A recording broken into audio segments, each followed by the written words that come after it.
The ocean in wartime was never truly empty. In 1918, the Atlantic Ocean had become a hidden battlefield, not defined by visible fleets or dramatic clashes, but by silence, uncertainty, and disappearance. Ships would leave port fully loaded with cargo and crew, only to vanish somewhere between destinations. No distress calls were received, no survivors were found, and in many cases, no explanation was ever confirmed. Among these incidents, one disappearance stood above all the rest, not just because of its scale, but because of how completely it defied explanation. A massive United States Navy cargo ship, carrying more than 300 men, simply ceased to exist without leaving a trace. No wreckage was ever recovered. No bodies were found. No confirmed cause was established. The USS Cyclops was not a small loss, but a mystery that could easily go unnoticed. It was one of the largest cargo ships in the U.S. Navy at the time, stretching over 500 feet in length, and built with a steel structure designed to transport massive loads across long ocean distances. Commissioned in 1910, the ship initially served a straightforward role, transporting coal and essential materials between ports. Before the war, its mission was routine, predictable, and largely uneventful. But when World War I began, the role of ships like Cyclops changed dramatically. Modern warfare did not depend only on soldiers and weapons. It depended on supply, on the constant movement of materials that allowed those weapons to be built, maintained, and deployed. Without supply lines, even the strongest armies collapse. In this system, cargo ships became just as important as warships. They didn't fight battles, but they made those battles possible. On its final mission, the Cyclops was tasked with transporting manganese ore, a material that, while not widely known, played a critical role in steel production. Steel without manganese becomes weak and brittle. It cannot withstand stress.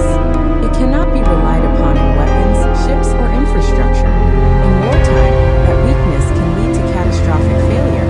Manganese strengthens steel, making it durable, flexible, and capable of surviving extreme conditions. In 1918, the demand for manganese was extremely high. Nations needed it to sustain their war efforts, to build stronger weapons, and to maintain naval power. The Cyclops was carrying more than 10,000 tons of this material. That cargo alone made the ship strategically valuable and essential. The ship began its final journey in Brazil, at the port of Rio de Janeiro, where it was loaded with manganese ore. However, this stage of the journey is also where the first signs of potential trouble may have appeared. Reports and later analyses suggest that the cargo may not have been evenly distributed within the ship's hold. There are also indications that the vessel may have been loaded beyond its optimal capacity. These two factors, imbalance and overload, are among the most dangerous conditions for any cargo ship. An unbalanced ship does not move naturally with the ocean. It strains against itself. Its structure absorbs uneven stress, and over time, that stress can weaken critical points within the hull. An overloaded ship, on the other hand, sits lower in the water, making it more vulnerable to waves, currents, and structural pressure. Combined, these conditions create a situation where even normal ocean movement can become dangerous. After departing from Rio de Janeiro, the Cyclops sailed north along the Atlantic route. It made a stop in Bahia, where it reportedly remained only briefly before continuing its journey. From there, the ship proceeded toward Barbados, another routine stop. At each of these points, there were no official reports indicating severe damage or immediate danger. To those observing the journey, everything appeared normal. But the absence of visible problems does not mean that none existed. Structural stress, imbalance, and internal strain do not always reveal themselves immediately. Sometimes they build silently, until failure becomes unavoidable. On March 4, 1918, the Cyclops departed from Barbados, beginning the final leg of its journey toward Baltimore. It should have been a straightforward trip, but the ship never arrived. There were no radio messages sent after departure. No distress signals were recorded. No warnings were received. The ship simply disappeared somewhere in the Atlantic Ocean. No trace of its final moments was ever captured. As days passed without any sign of the Cyclops, concern began to grow. When it failed to arrive at its destination, the U.S. Navy initiated a search operation. Ships were sent to scan the expected route. Nearby islands were checked. Shipping lanes were monitored for any sign of debris or survivors. Nothing was found. No reiki, no floating debris, no oil slick, not even a single lifeboat. The complete absence of evidence made the situation even more unusual and far more difficult to explain. All 309 individuals on board were lost. There were no survivors, no final messages, no indication of what they experienced in their final moments. At the time, it became the largest non-combat loss of life in the history of the United States Navy. Families were left waiting for answers that never came. The Navy itself was left with no evidence to investigate.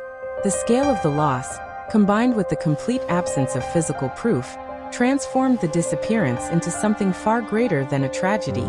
It became a mystery. The most widely accepted explanation is structural failure. The combination of heavy cargo and possible imbalance may have placed extreme stress on the ship's hull. If that structure failed suddenly, the vessel could have broken apart and sunk rapidly, leaving no time for distress signals. Another theory suggests the possibility of a rogue wave, an unusually large and unpredictable ocean wave capable of overwhelming even large ships. However, weather records from the time do not strongly support this possibility. Enemy action is also considered. German submarines were active in the Atlantic during World War I, and a torpedo attack could explain a sudden disappearance. However, no records confirm such an event. Some accounts focus on human error, suggesting poor decisions or mismanagement may have contributed to a dangerous situation. But again, this does not explain the total absence of evidence. Finally, there are theories that fall outside conventional explanations. Suggestions of unusual environmental conditions or unknown factors. However, these remain speculative and unsupported by scientific evidence. More than a century later, the mystery remains unresolved. Despite advances in technology and deep-sea exploration, no confirmed wreck of the Cyclops has ever been found. No final location has been identified. No definitive explanation has been proven. What remains is an absence of evidence, of answers, and of closure. In the end, the story of the Cyclops is not defined by what we know, but by what is missing. And even today, one question continues to echo across time. What really happened?